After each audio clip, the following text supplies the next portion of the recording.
करें, शुरू करें।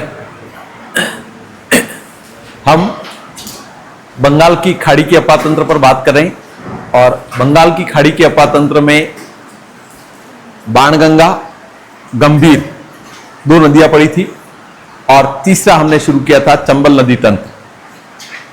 चंबल नदी तंत्र में चंबल पर बात कर ली थी और उसकी सहायक नदियां सीवान, रेतम और शिप्रा कहां पर? मध्य प्रदेश में।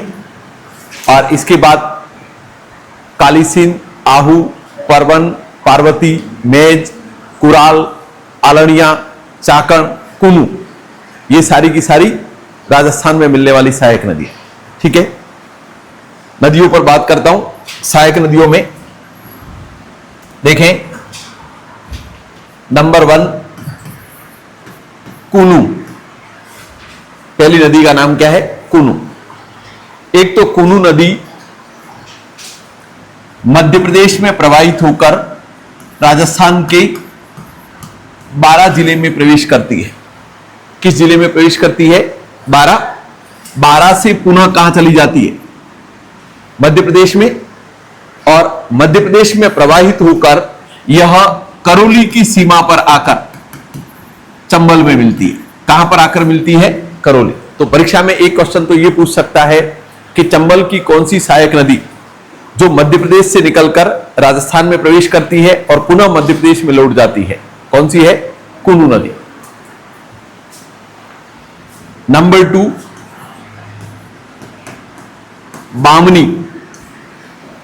नदी का नाम क्या है? बामनी। बामनी नदी हरिपुरा की पहाड़ियां, और हरिपुरा की पहाड़ियां कहां पर? चित्तौड़। हरिपुरा की पहाड़ियां चित्तौड़ से निकलती है, भैंसोड़गढ़ अभ्यारण्य में प्रवाहित होती है। भैंसोड़गढ़ अभ्यारण्य में प्रवाहित होती है और भैंसोड़गढ़ दुर्ग के समीप जाकर किसमें मिल जाती है? चंबल में। चंबल और बामनी के संगम पर स्थित राजस्थान का जल दुर्ग कौन सा है? भैंसोड़गढ़। एक बार 2 लिख देते, फिर आगे बात करते। लिखें कुनू नदी। कुनू।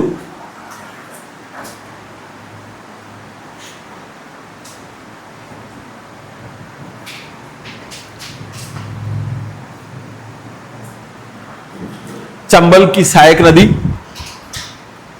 चंबल की सहायक नदी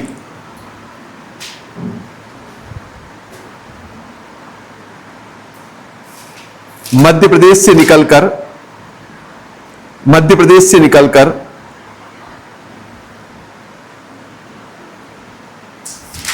राजस्थान के, मध्य प्रदेश से निकलकर राजस्थान की 12 जिले में प्रवेश करती है। 12 जिले में प्रवेश करती है। नदी का नाम है कुनू नदी। मध्य प्रदेश से निकलकर राजस्थान के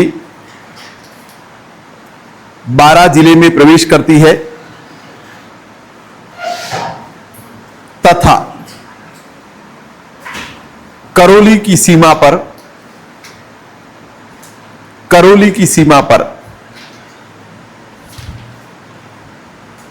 चंबल में मिल जाती है। करौली की सीमा पर चंबल में मिल जाती है।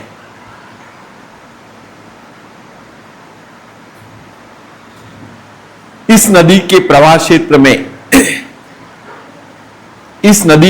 क्षेत्र में कूनो राष्ट्रीय उद्यान है। कूनो राष्ट्रीय उद्यान है। कूनो राष्ट्रीय उद्यान है।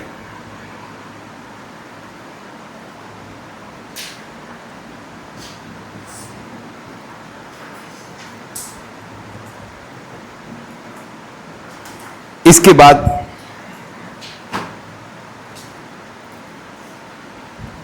बामनी।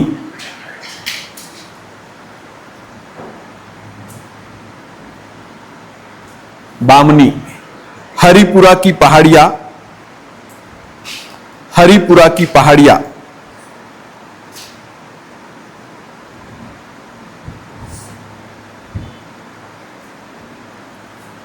चित्तौड़ से निकलकर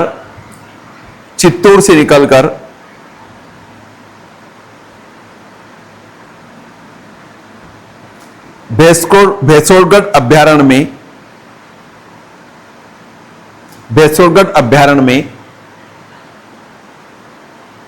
प्रवाहित होकर भैंसोरगढ़ दुर्ग के समीप चंबल में मिल जाती है।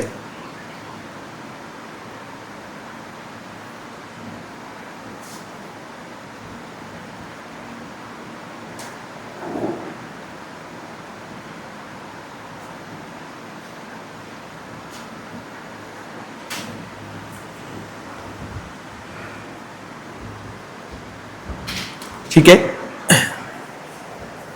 इसके बाद नदी पर बात कर रहा हूं, काली सिंध। नदी कौन सी है? काली सिंध।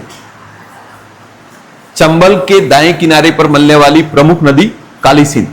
ये काली सिंध नदी विंध्याचल पर्वतमाला, मध्य प्रदेश और मध्य प्रदेश के बागली गांव की पहाड़ियों से निकलती है। बागली गांव की पहाड़ियों से निकलकर ये झालावाड़ के बिंदा गांव में प्रवेश करती है। झालावाड़ के बिंदा गांव में प्रवेश करती है। इसके बाद यह झालावाड़ में प्रवाहित होकर झालरापाटन झालावाड़ वाला क्षेत्र और इसके बाद कोटा एवं झालावाड़ और बारां की सीमा बनाती है। और कोटा में एक स्थान है जिसका नाम है नवनेरा, और नवनेरा नामक स्थान या नानेरा नामक स्थान पर जाकर चंबल में मिल जाती।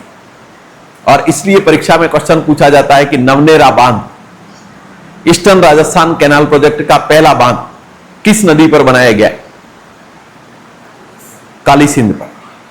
ध्यान रहे, काली सिंध नदी बागली गवाड़ की पहाड़ियां मध्य प्रदेश से निकल रही है, झालावाड़ में प्रवेश करती है, झालावाड़ और बारां की सीमा बनाती है और कोटा में प्रवाहित होकर कोटा की नवनेरा नामक स्थान पर जाकर किसमें मिल जाती है? चंबल में मिल जाती है।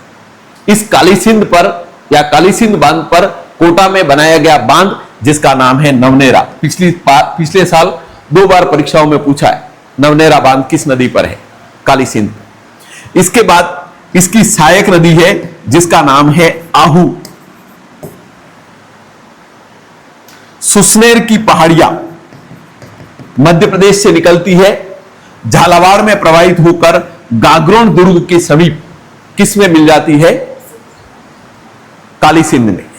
तो काली सिंध नदी प्रमुख नदी और सहायक नदी का नाम क्या है? आहू। काली सिंध एवं आहू के संगम पर राजस्थान का जल दुर्ग कौन सा?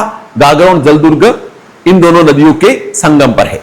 इसके बाद परीक्षा में इसकी और सहायक नदियां पूछी जाती है। तो काली सिंध के साथ आहू इसकी सहायक नदी है।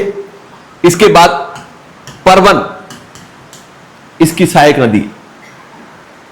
इसके बाद चोली, ये छोटी छोटी परियोजनाओं में लिखवाऊंगा, चोली परियोजना कहां है, आमजर परियोजना कहां है, ये बहुत ज्यादा पूछी जाती है क्योंकि जो लघु सिंचाई परियोजना है वो हाड़ौती क्षेत्र में सबसे ज्यादा है और इसलिए अक्सर परीक्षाओं में लघु सिंचाई परियोजनाओं को पूछा जाता है कि चोली परियोजना कहां है, आमजर परियोजना कहां है, चाकण बांध कहां पर है, या सावन भादो बांध कहां पर है, हरिश्चंद्र सागर बांध कहां पर है। ये छोटे छोटे प्रश्न पूछे जाते हैं। तो एक तो चोली, आमजर और उजाड़ किसकी सहायक नदियां? तो काली सिंध की। तो काली सिंध नदी कहां से निकल रही है? विंध्याचल पर्वतमाला, देवास मध्य प्रदेश में बागली गांव की पहाड़ियों से निकलती है, झालावाड़ के बिंदा गांव में प्रवेश करती है, झालावाड़ एवं बारां की सीमा बनाते हुए कोटा में प्रवाहित होती है और कोटा में नवनेरा नामक स्थान पर जाकर किसमें मिल जाती है? चंबल में मिल जाती है। नवनेरा बांध ईस्टर्न राजस्थान कैनाल प्रोजेक्ट का पहला बांध जो कोटा में काली सिंध नदी पर बनाया गया। इसकी सहायक नदी का नाम कौन सा है? आहू। आहू नदी सुसनेर मध्य प्रदेश से निकलती है। मध्य प्रदेश से निकलकर यह झालावाड़ के गागरोन दुर्ग के समीप जाकर किसमें मिल जाती है? तो काली सिंध। इसके बाद परवन, परवन भी काली सिंध की सहायक नदी है। यह मालवा का पठार मध्य प्रदेश से निकलती है और मध्य प्रदेश से निकलकर बारा और झालावाड़ में प्रवाहित होकर कोटा में जाकर किसमें मिल जाती है? तो काली सिंध में मिल जाती है। तो काली सिंध की सहायक नदियों में हमें आहू पढ़नी है, परवन पढ़नी है, चोली, आमजर और उजाड़ के नाम याद रखने। परीक्षा में पूछा जाएगा कि चोली, आमजर और उजाड़ किसकी सहायक नदियां है? तो काली सिंध की। लिख दे काली सिंध नदी, लिखे काली सिंध। चंबल के दाएं किनारे पर मिलने वाली, चंबल के दाएं किनारे पर मिलने वाली प्रमुख नदी, प्रमुख नदी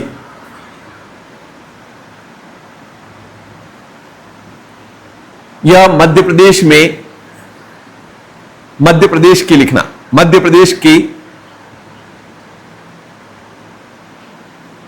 देवास जिले में, मध्य प्रदेश के देवास जिले में बागली गांव की पहाड़ियों से, बागली गांव की पहाड़ियों से, गांव की पहाड़ियों से निकलकर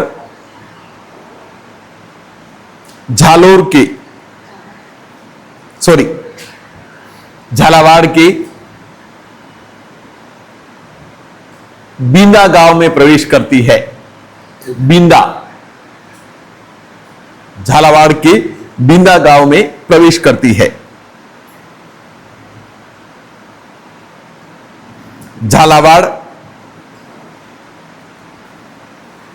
व कोटा बारा की सीमा बनाकर, झालावाड़ व कोटा बारा की सीमा बनाकर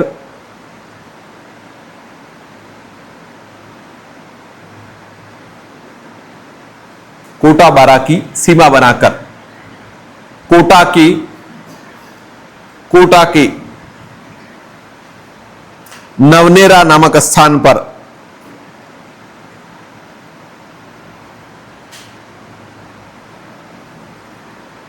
नवनेरा नामक स्थान पर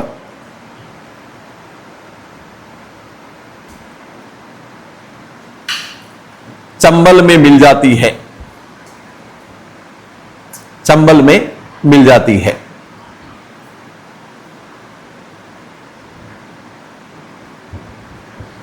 नोट करके लिखो, नवनेरा बांध, नवनेरा डैम, नवनेरा बांध,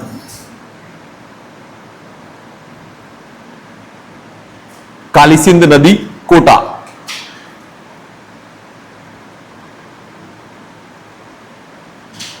काली सिंध नदी कोटा।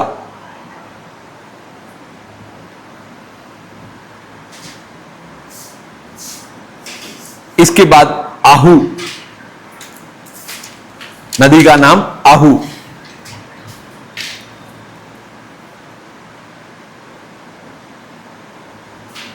काली सिंध की सहायक नदी, काली सिंध की सहायक नदी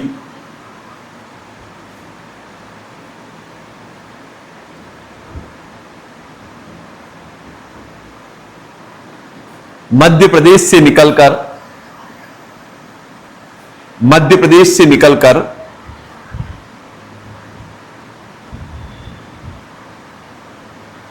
झालावाड़ में प्रवेश करती है,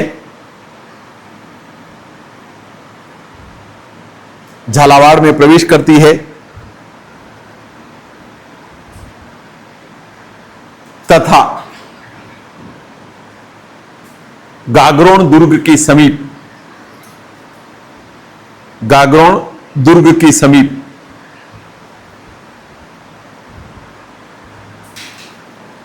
काली सिंध में मिल जाती है। गागरोन दुर्ग के समीप काली सिंध में मिल जाती है।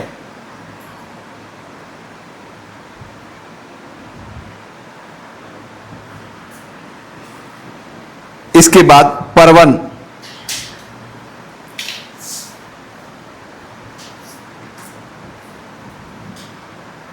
परवन लिखें। काली सिंध की सहायक नदी, काली सिंध की सहायक नदी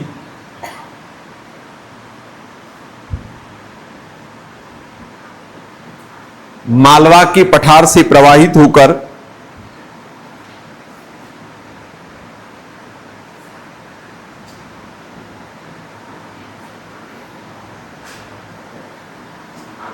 मालवा के पठार से प्रवाहित होकर झालावाड़,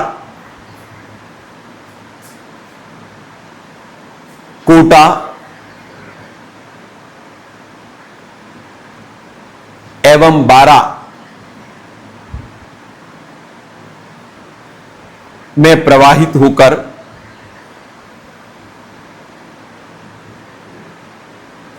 कोटा बारा की सीमा पर, कोटा बारा की सीमा पर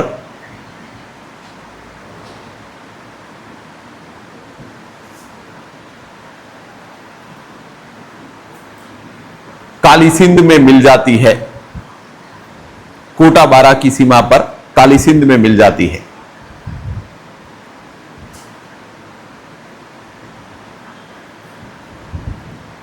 इसके बाद अन्य सहायक नदियां,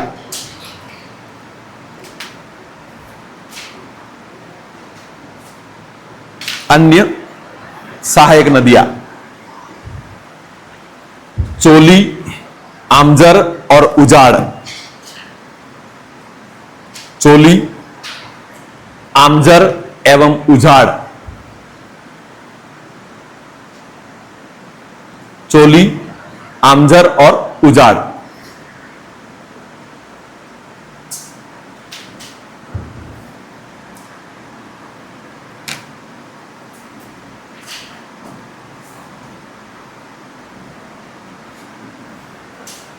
ठीक है, इसके बाद और नदियों पर बात कर रहा हूं।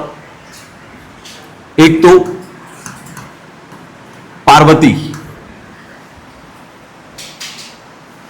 पार्वती नदी, एक तो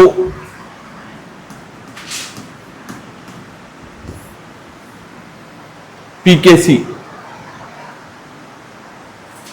भारत सरकार की महत्वाकांक्षी योजना, नदी जोड़ो परियोजना, यानी कि भारत में जिन नदियों में जल अधिक है, यानी कि उत्तर भारत की नदियों को या हिमालय से निकलने वाली नदियों को प्रायद्वीपीय पठार की नदियों से जोड़ने की योजना, जिसको वर्तमान जो समालोचनक या समालोचना लिखने वाले जो विद्वान है वो कहते हैं मुंगेरी लाल के हसीन सपने। भारत में जितना जल उपलब्ध है वो भारत के लिए कहीं ज्यादा पर्याप्त है, लेकिन अधिकांश जल वर्षा काल में बंगाल की खाड़ी या अरब सागर का हिस्सा बन जाता है। और इसलिए 1952 में राम मनोहर लोहिया के द्वारा भारत में नदी जोड़ो परियोजना को खाका बनाया गया था, और नदी जोड़ो परियोजना को लागू करने के लिए एक्शन प्लान अटल बिहारी वाजपेयी सरकार ने बनाया था। और नदी जोड़ो परियोजना में राजस्थान की पहली नदियां जिसको पहले चरण में सम्मिलित किया गया, पार्वती, काली सिंध और चंबल। तो परीक्षा में यह क्वेश्चन भी पूछा जाता है कि राजस्थान की कौन सी नदियां जिसे नदी जोड़ो परियोजना का हिस्सा बनाया गया है, तो पीकेसी, पार्वती, काली सिंध और चंबल। ध्यान रहे, पार्वती नदी मध्य प्रदेश के सीहोर क्षेत्र से निकलती है। पार्वती नदी कहां से निकलती है? मध्य प्रदेश के सीहोर से। मध्य प्रदेश के सीहोर से निकलकर बारां जिले में प्रवेश करती है। बारां से कोटा और कोटा से सवाई माधोपुर की सीमा पर जाकर किसमें मिल जाती है? चंबल में। तो पार्वती नदी सीहोर मध्य प्रदेश से निकलती है, कोटा एवं सवाई माधोपुर में प्रवाहित होकर कोटा सवाई माधोपुर की सीमा पर जाकर किसमें मिल जाती है? चंबल। इसके बाद नदी का नाम मेच,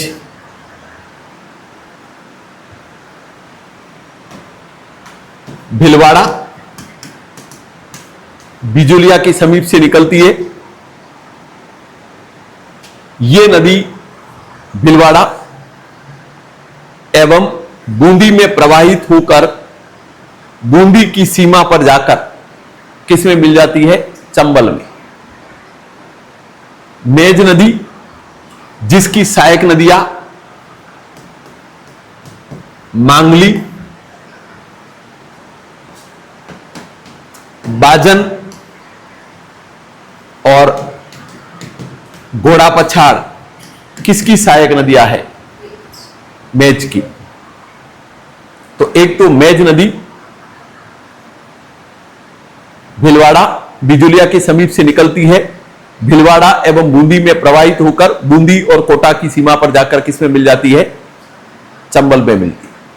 इसकी सहायक नदी मांगली, भीमलत जलप्रपात, राज्य का सबसे ऊंचा जलप्रपात भीमलत किस नदी पर है? मांगली। इसके बाद बाजन, यानी कि प्रवाहित होते हुए आवाज आती होगी खलखल की, और इसके बाद घोड़ा पछाड़। ठीक है, तो एक तो मांगली, बाजन और घोड़ा पछाड़ किसकी सहायक नदियां है? तो किसकी होगी? मेज की सहायक नदियां। इसके बाद कुराल, नदी का नाम है कुराल, ऊपरमाल की क्षेत्र, वही बिजुलिया वाला क्षेत्र, वहां से निकलती है और बूंदी में जाकर किसमें मिल जाती है? चंबल में। इसके बाद चाकण, बूंदी में छोटे बड़े नालों से मिलकर मिलने वाली नदी सवाईमाधोपुर में जाकर किसमें मिल जाती है? चंबल में। इसके बाद आलनिया, कोटा की नदी, जो मुकुंदा हिल्स टाइगर रिजर्व से निकलकर ही किसमें मिल जाती है? कोटा में, चंबल में मिल जाती है। तो छोटी मोटी सहायक नदियां है। देखो, हमने चंबल की बहुत सारी सहायक नदियों पर बात की। एक पहली कुल्लू पर बात कर ली, इसके बाद बामनी पर बात की, इसके बाद कालीसिंध, कालीसिंध के बाद आहू, आहू के बाद परवन, परवन के बाद पार्वती, पार्वती के बाद मेज, मेज के बाद कुराल, कुराल के बाद चाकण और चाकण के बाद आलनिया। ठीक है, लिख दे, लिखो। पार्वती, पार्वती नदी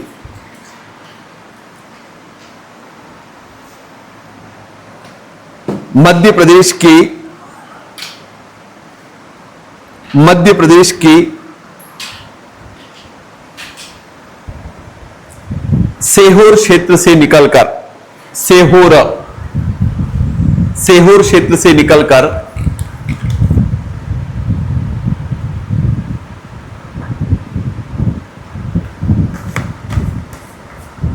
बारा में प्रवेश करती है, बारा में प्रवेश करती है तथा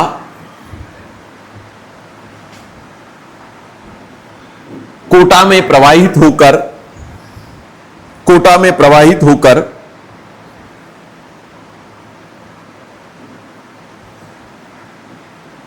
सवाईमाधोपुर की सीमा पर,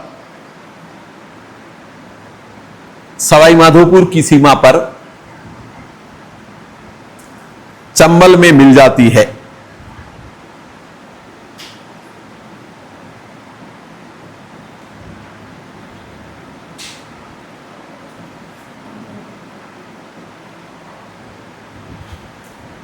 इसके बाद मेज नदी, मेज नदी का नाम मेज नदी।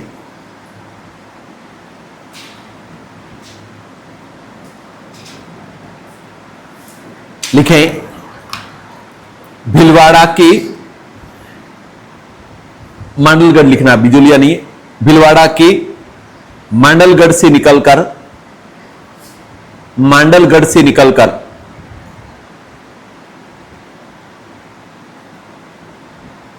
भीलवाड़ा एवं बूंदी में प्रवाहित होकर, भीलवाड़ा एवं बूंदी में प्रवाहित होकर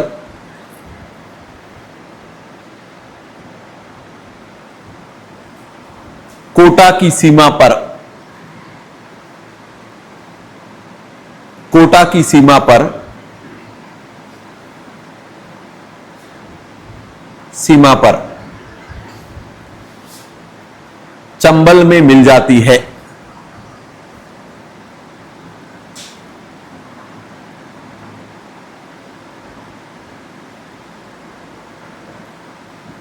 सहायक नदियां मांगली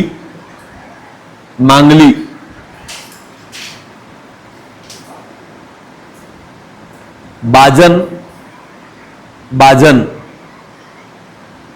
और घोड़ा पछाड़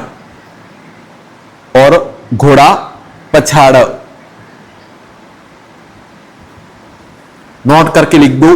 मांगली नदी पर बूंदी में भीमलत जलप्रपात।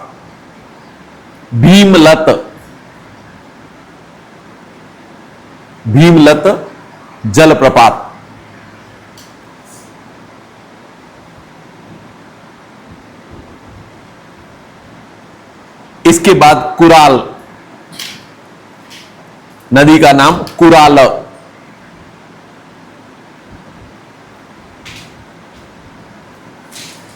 ऊपर माल के पठार से निकलकर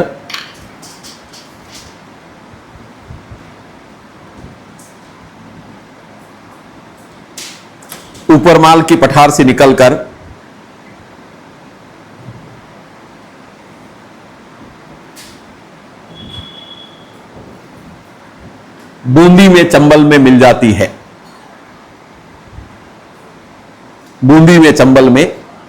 है।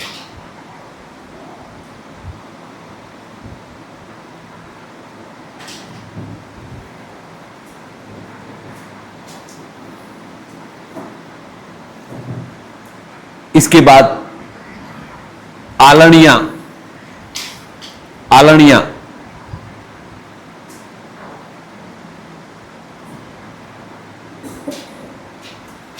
Mukundra hills tiger reserve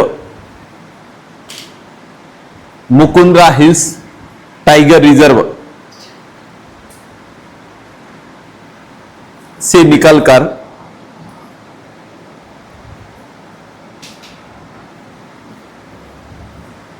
Kota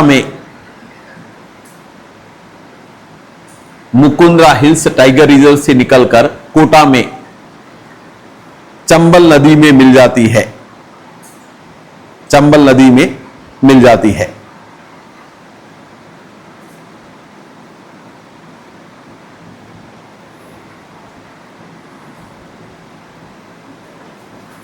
इसके बाद चाकण नदी का नाम चाकण।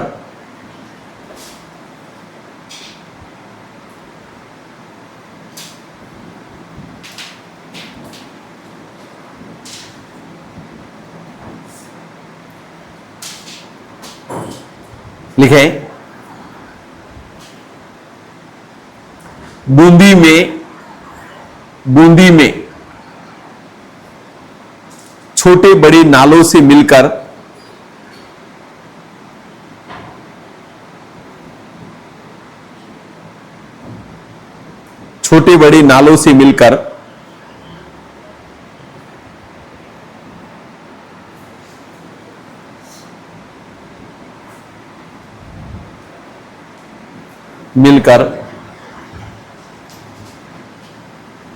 सवाई माधोपुर में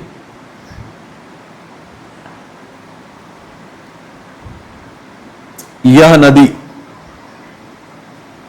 चंबल में मिल जाती है।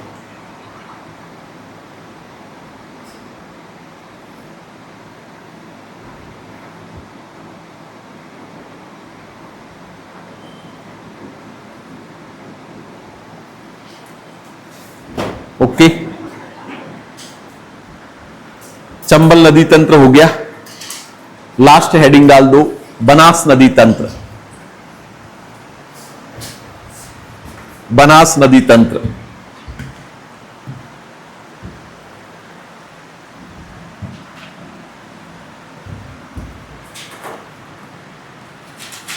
बनास नदी तंत्र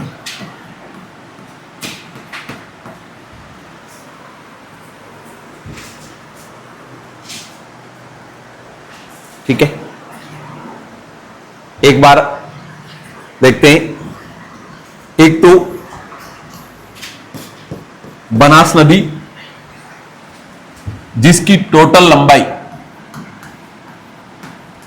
512 किलोमीटर, राजस्थान में पूर्णतः बहाव के आधार पर सबसे लंबी नदी कौन सी है? बनास। इस बनास को वर्णाशा या वन की आशा कहा जाता है। क्या कहा जाता है? वन की आशा कहा जाता है। इस बनास नदी का उद्गम राजसमंद जिला और राजसमंद में बेरो का मठ, खमनोर ब्रैकेट में कुंभलगढ़, राजसमंद से निकलती है।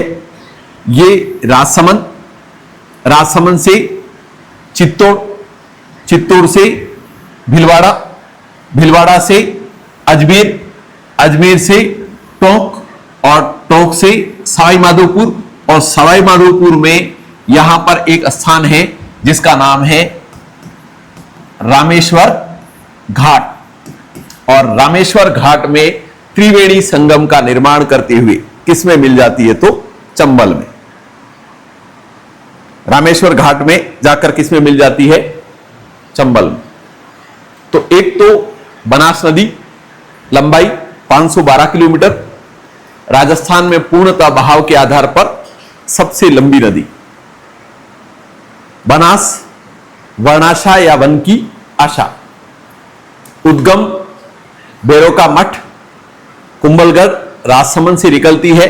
राजसमंद, राजसमंद से चित्तौड़, चित्तौड़ से भिलवाड़ा, भिलवाड़ा से अजमेर, अजमेर से टोंक और टोंक से सवाई माधोपुर, और सवाई माधोपुर के रामेश्वर घाट के समीप जाकर चंबल में मिल जाती है। ध्यान रहे, इस बनास नदी पर 3 प्रमुख बांध है। नंबर 1 नंदसमंद नाथद्वारा। नंदसमंद कहां पर है? नाथद्वारा। बागेरी का नाका राजसमंद, राजसमंद की प्रमुख पेयजल परियोजना। बरसात होते ही लोग पहुंच जाते हैं बागेरी का नाका।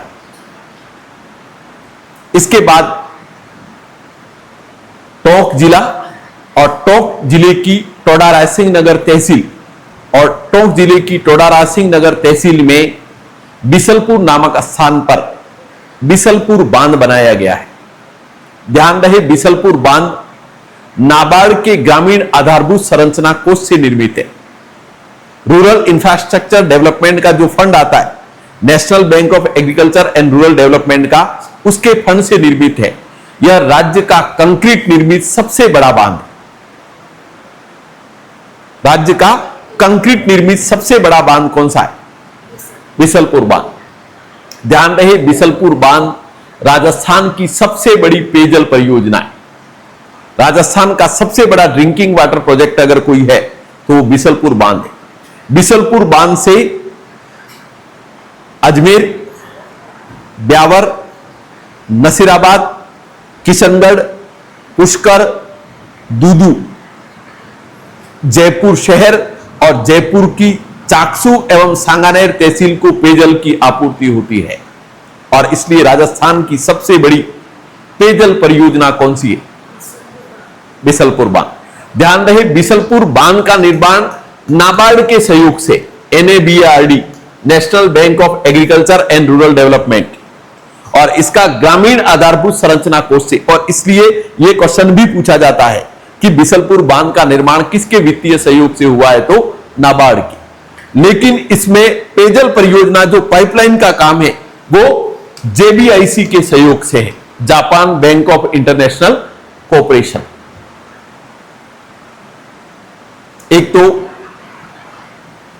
बनास नदी लंबाई 512 किलोमीटर, पूर्णतः बहाव के आधार पर सबसे लंबी नदी। प्रवाह क्षेत्र राजसमंद, चित्तौड़, भीलवाड़ा, अजमेर, टोंक और सवाई माधोपुर।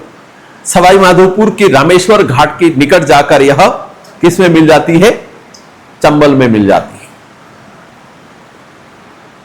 किस में मिल जाती है? चंबल में मिल जाती है।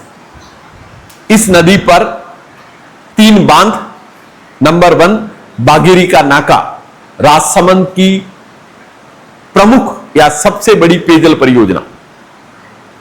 और आप अगर बागेरिका के नाका की बात करें तो राजस्थान में जितनी भी पेयजल परियोजना है उसमें अगर ड्रिंकिंग वाटर, पीने के पानी के अगर अनुकूल अगर कोई वाटर है पूरे राजस्थान में तो सबसे क्लीन वाटर बागेरिका नाका परियोजना है, क्योंकि उससे आगे ना तो कोई कस्बा है ना कोई औद्योगिक क्षेत्र है। किसी भी प्रकार का पोल्यूशन उस नदी में नहीं है। बागेरिका नाका तक सारा का सारा नेचुरल एरिया। तो एक तो बागेरिका का नाका परियोजना कहां पर है? राजसमंद में, पेयजल परियोजना।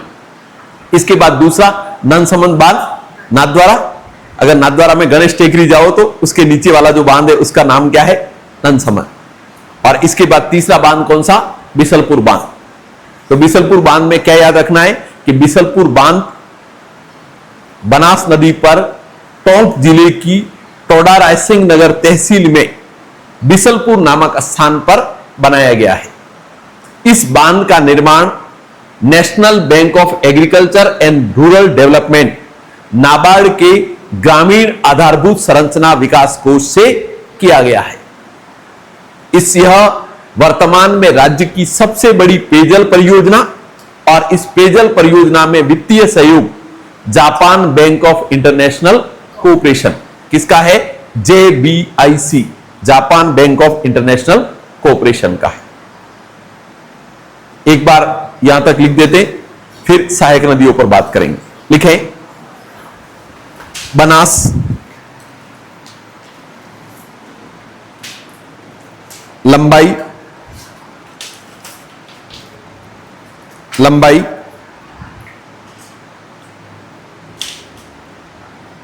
512 किलोमीटर, 512।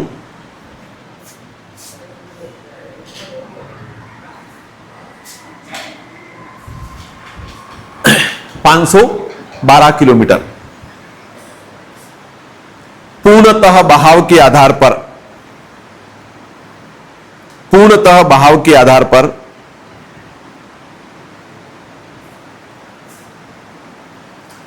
राजस्थान की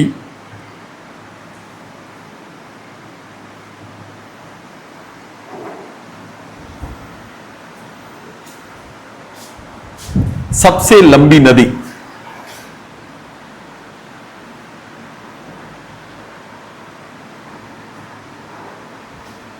उपनाम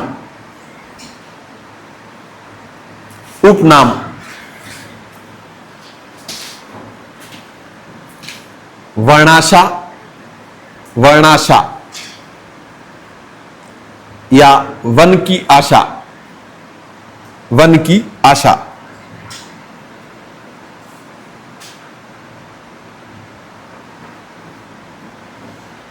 यह नदी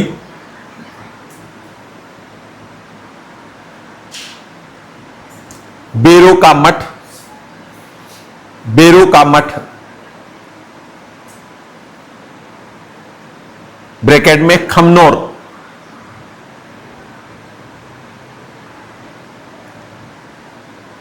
राजसमंद से निकलकर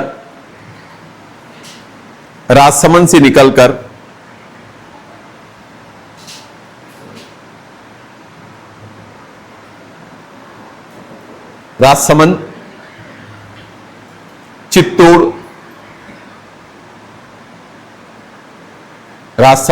चित्तौड़, भीलवाड़ा, अजमेर, टोंक एवं सवाई माधोपुर में प्रवाहित होकर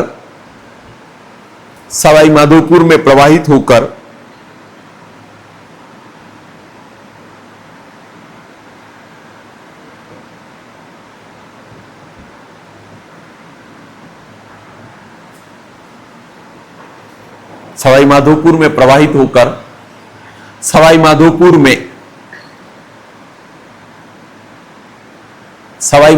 में रामेश्वर घाट के समीप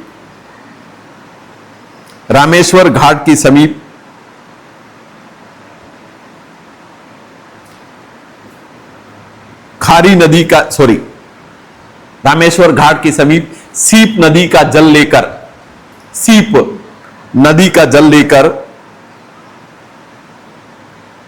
त्रिवेणी संगम का निर्माण करते हुए चंबल में मिल जाती है।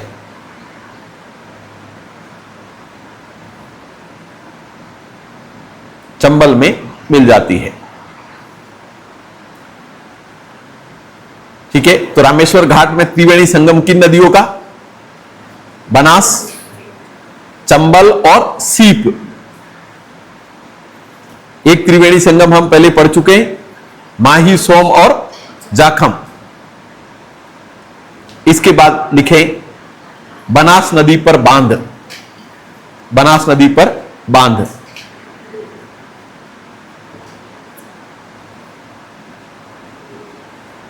नंबर 1 बाघेरी का नाका राजसमंद। बाघेरी का नाका राजसमंद। इसके बाद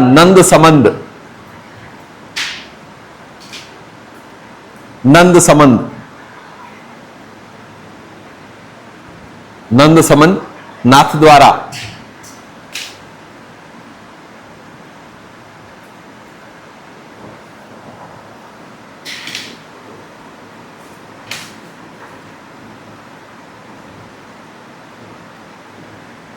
इसके बाद बिसलपुर बांध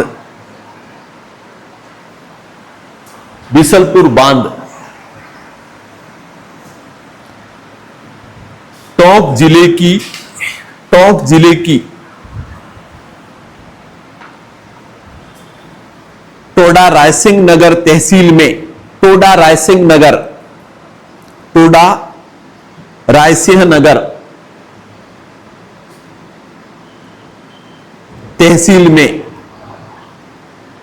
तहसील में टोंक जिले की टोडा रायसिंह नगर तहसील में बिसलपुर नामक स्थान पर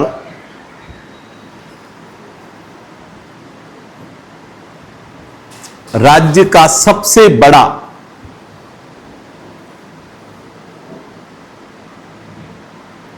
कंक्रीट निर्मित बांध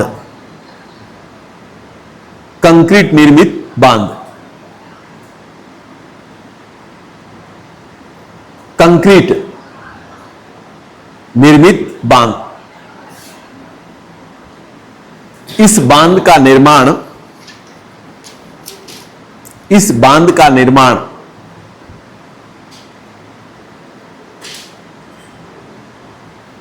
नाबार्ड NABARD नाबार्ड के ग्रामीण आधारभूत संरचना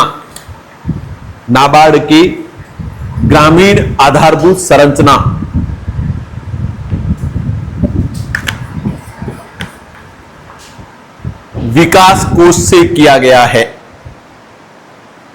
ग्रामीण आधारभूत संरचना विकास कोष से किया गया है।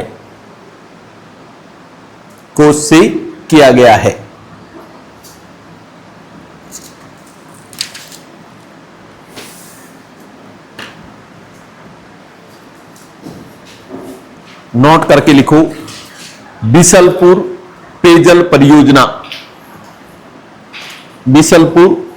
परियोजना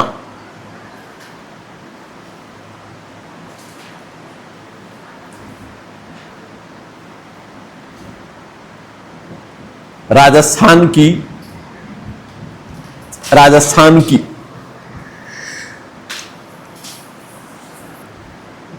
सबसे बड़ी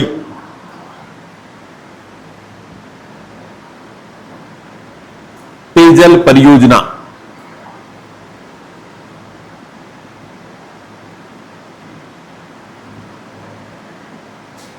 इस परियोजना में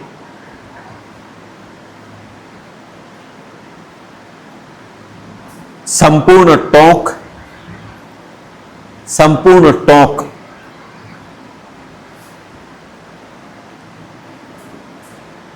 अजमेर, ब्यावर, पुष्कर,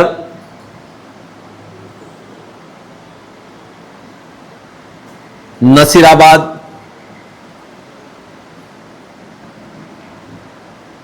किशनगढ़,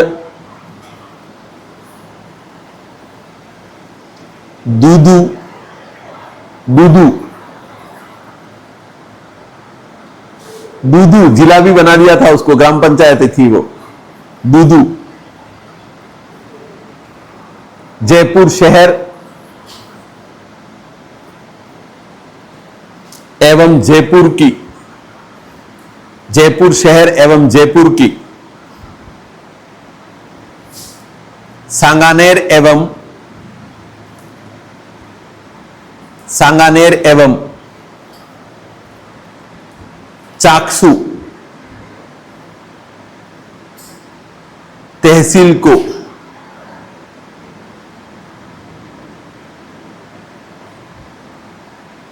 पेयजल की आपूर्ति होती है।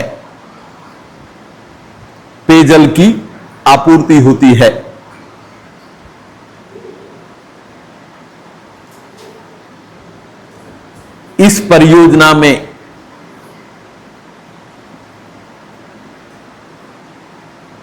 वित्तीय सहयोग, फाइनेंशियल सपोर्ट, वित्तीय सहयोग JBIC, Japan bank of international corporation द्वारा, JBIC द्वारा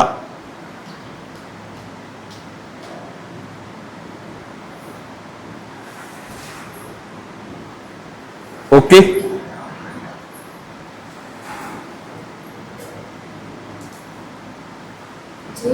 JBIC, Japan bank of international corporation के द्वारा।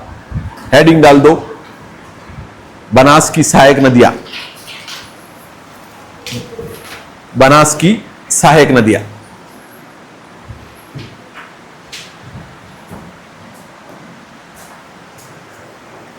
बनास की सहायक नदियां।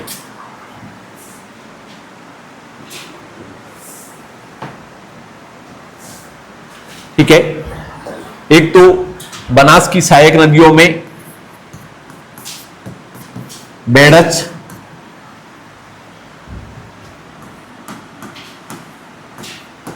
गंभीरी, कोठारी,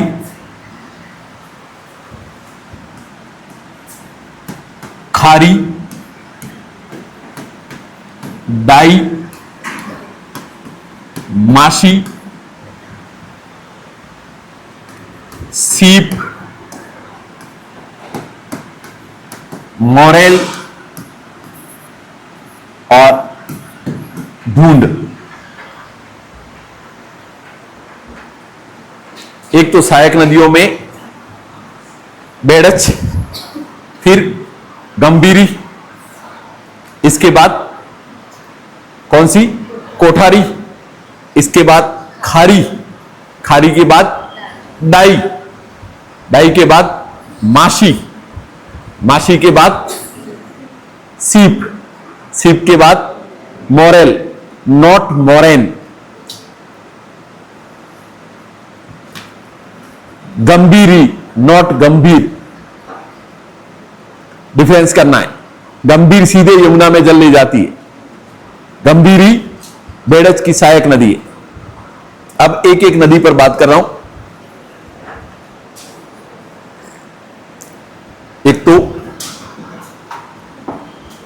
बेड़च। गोगुंदा की पहाड़ियां उदयपुर से निकलती है। उदयपुर से निकलकर उदयपुर शहर के मध्य आहड़ नदी के नाम से प्रवाहित होती है। इस नदी के तट पर प्राचीन धूलकोट सभ्यता स्थित है। इस नदी पर उदयपुर शहर के समीप उदय सागर बांध का निर्माण किया गया है या उदय सागर झील है। इससे आगे यह नदी बेड़च के नाम से प्रवाहित होती। बेड़च के नाम से प्रवाहित होकर जावद मध्य प्रदेश की पहाड़ियों से निकलने कर आने वाली गंभीरी नदी का चित्तौड़ दुर्ग के समीप जल लेती है। किसका जल लेती है? चित्तौड़ दुर्ग के समीप जल लेती है और इसके पश्चात आगे प्रवाहित होती है और भीलवाड़ा से आने वाली मैनाल नदी का जल लेकर बनास, बेड़च और मैनाल का त्रिवेणी संगम का निर्माण करती है। तो बनास, बेड़च और मैनाल का त्रिवेणी संगम मांडलगढ़ भीलवाड़ा। नदी कौन सी? बेड़च। कहां से निकल रही है? गोगुंदा की पहाड़ियां उदयपुर। उदयपुर शहर के मध्य किस नाम से प्रवाहित होती है? आयड़ नदी। इसके तट पर प्राचीन सभ्यता धूलकोट या आहड़ सभ्यता। यह नदी उदय सागर झील तक आहड़ के नाम से प्रवाहित होती है। इससे आगे इसका नाम बेड़च हो जाता है। जावद मध्य प्रदेश से निकलकर आने वाली नदी गंभीरी का चित्तौड़ दुर्ग के समीप जल लेती है, आगे प्रवाहित होती है और मांडलगढ़ भीलवाड़ा में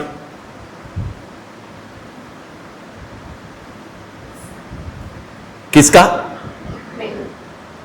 मांडलगढ़ भीलवाड़ा ही है शायद के, और कोई ये देख लूंगा मैं,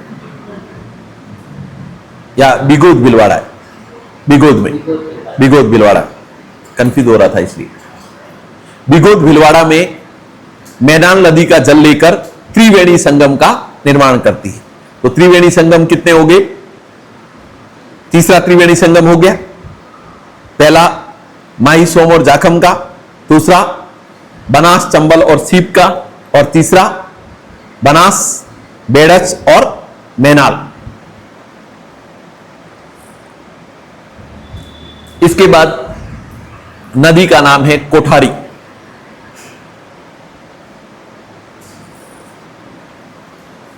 कोठारी दिवेर राजसमंद से निकलती है।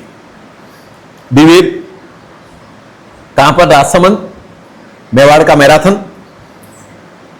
दिवेर राजसमंद से निकलती है।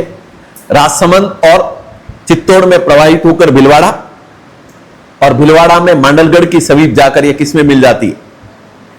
बनास में। ध्यान रहे, कोठारी नदी पर भीलवाड़ा शहर के समीप मेजा बांध, भीलवाड़ा का सबसे बड़ा पेयजल स्रोत कौन सा है? मेजा बांध। इसके बाद नदी का नाम खारी। एक खारी किसमें गिरने वाली? सांबर में गिरने वाली। एक खारी किसकी सहायक नदी? बनास की।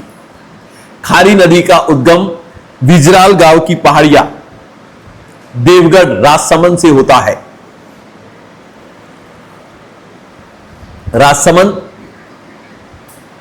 भीलवाड़ा, ब्यावर, अजमेर में प्रवाहित होकर टोंक में, देवली टोंक के निकट या राजमहल टोंक के निकट जाकर किसमें मिल जाती है?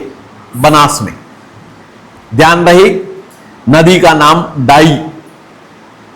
नसीराबाद की पहाड़ियों से निकलने वाली नदी जो राजमहल टोंक में बनास, खारी और डाई का त्रिवेणी संगम, राजमहल टोंक में त्रिवेणी संगम का निर्माण करती है। तो चंबल नदी पर 3 त्रिवेणी संगम है। एक रामेश्वर घाट, एक बिगोद और एक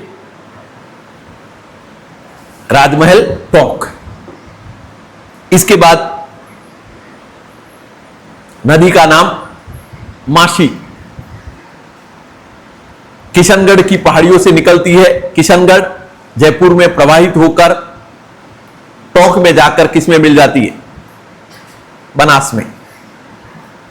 इसके बाद नदी का नाम, सीप तो बात कर ली हमने, रामेश्वर घाट के समीप छोटी नदी। इसके बाद मोरेल और ढूंढ नदी, बस्सी चौनपुरा की पहाड़ियां करौली से निकलती है और करौली से निकलकर सवाई माधोपुर और जयपुर में प्रवाहित होती है। जयपुर में ढूंढ नदी का जल लेकर आगे प्रवाहित होकर सवाई माधोपुर में जाकर किस में मिल जाती है? बनास में। ध्यान रहे, मोरेल नदी पर सवाई माधोपुर में मोरा सागर बांध है। परीक्षा में क्वेश्चन पूछा जाता है कि राजस्थान की किस नदी के प्रवाह क्षेत्र में पान की कृषि की जाती है? तो पान की कृषि बीटल, पान की कृषि किस नदी के प्रवाह क्षेत्र में की जाती है? मोरेल। और पान की कृषि करने वाली जाति को किस नाम से संबोधित किया जाता है? पान की कृषि करने वाली जाति, जैसे नमक उत्पादन करने वाली जाति खारवाल, पान की कृषि करने वाली जाति तंबोली। अगर आपने जयपुर का लोकनाट्य, कौन सा? जयपुर राजघराने का लोकनाट्य मराठी शैली का तमाशा, नाम सुन रखा है? तमाशा। होली के दूसरे दिन जब जो आयोजित होता है उसमें छेली तंबोलन नाट्य का नाम है। तो तंबोली जाति जो है वो पान की कृषि करने का काम कर। ठीक है, इन सबको डिटेल में लिखवाऊंगा कल। कल तो क्या है? संडे। कल और परसों तो सब इंस्पेक्टर एग्जाम।